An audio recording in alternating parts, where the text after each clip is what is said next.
Россия жергесинде такси кызматында иштеген мекенештерге Салам таксы паркын сунуштайбыз. Салам таксы паркы сиздерди болгону 1,5% төлөө менен кызматташууга чакырат. Бизге Россиянын каалаган точкасынан байланыссаңыз болот. Бизде ишеничтүү путевой лист берүү кызматы бар. Бардык таксиде иштеген мекенештер кайрылса болот. Биз лизингке машина чыгарып берүү кызматын дагы көргөзөбүз. Кененирээк маалымат алуу үчүн экрандагы номерлерге байланышыңыз. Салам таксы паркы сизге ишенимдүү өнөктөш боло алат.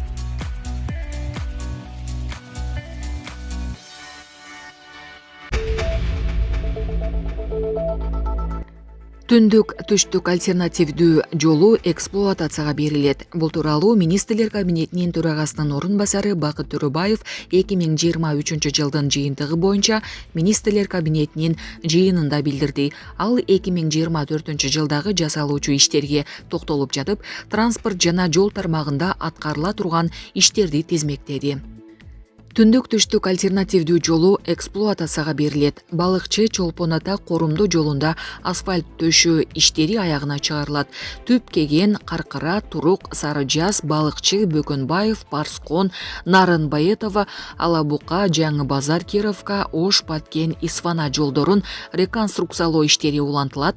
Корумду Балбай Баатыр автожолун реконструкциялоо иштери башталат. Кытай менен 3-чү альтернативдүү жол Бедел жаңы өткөрмө пункту пайда болот. Эркештамда 4 тилкелүү Достук көпүрөсү ачылат, деди ал. Ошондой эле туризмди өнүктүрүү максатында да бир топ иштер аткарылат. Каракол тоо лыжа базасы, Базар Коргон Кызыл Үңкүр, Чыйыршык жана Сары Челиге кеткен жолдордо аларчадагыдай шарттары бар жаңы типтеги жерлер ачылат. 500 километрден кем эмес жолдорду оңдоо пландалууда. Сузакта айына 1000 тонна чыгаруучу битум завод ачылат. Жылдык өндүрүштү 30 000 тоннага жеткизебиз. Кытай Кыргызстан Өзбекстан темир жолун куруу иштери алып барылат. 20 чакырым Балыкчы Кочкор темир жолу салынат деп билдирди. Андан тышкары түштүк транспорт коридору аркылуу Кыргызстан, Өзбекстан, Түркмөнстан, Каспий деңизи багыт аркылуу Азербайжан, Орусия, Туркия мамлекеттерине жана Европага чыгуу боюнча сүйлөшүүлөр жүрүп жатканы маалымдалды. Булак Суперкежи.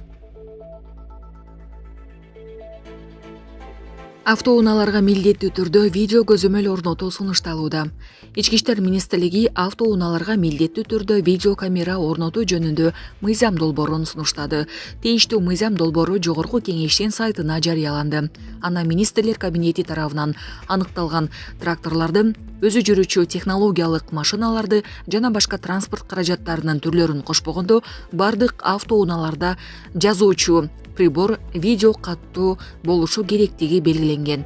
Мыйзам кабыл алынса, 2025 жылдын 1 январынан тартып күчүнө кирет.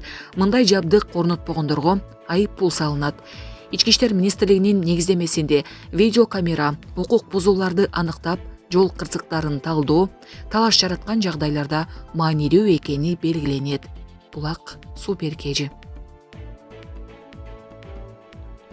Өзбекстанда унадагы газ баллон жарылып 3 жашар бала каза болду.